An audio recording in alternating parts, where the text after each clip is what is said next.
Okay, before I forget, I want to give you guys two apps that help me labor at home for a longer and have my unmedicated childbirth at the hospital. So I kind of had like a hybrid birth. I don't know how to put it. Like I didn't give birth at home or at a birth center. I gave birth in a hospital, but I went fully unmedicated. So I kind of like had the best of both worlds. I was honestly afraid to birth at a birth center, even though I knew I wanted to go unmedicated. I'd done all the research on the benefits of it. I took the birth class around it, but I was like scared that what if something happens, even though there's a hospital across the street. I wanted like all that stuff there. That's just kind of how my mind works. I'm like, well, it's there just in case. So with my second baby, I was at the hospital I got there, checked in at 7:45ish, and no, it was like 8:30, and my daughter was born at 9 something, so it was very short.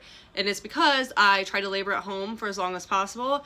I knew that the car ride there would derail labor a little bit, and I'll get into that. And then I labored in the hospital lobby until we went in. If you're someone who you want to try to like labor at home as long as possible, you want to try to work through it yourself before you check into L&D, all the things, here's some tips. Just know that anytime you change your environment, it changes how you're laboring. It's kind of crazy, but like your body just knows. Like whether you subconsciously feel stressed or tense or not, a change in environment will throw things off. So getting in the car to drive to the hospital, arriving at the hospital, walking into triage, all those things could set back your labor.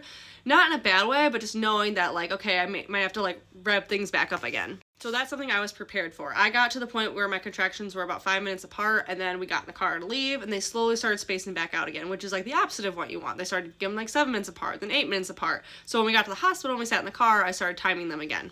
Once I got back down to like 5 minutes apart, then we went into the hospital, and then I labored a little bit longer in the lobby before we went to triage. By the time they came down to get me from triage, I was like full on like, okay, get me in my room. But this was one of the apps I used to track my contraction timer. This one's free.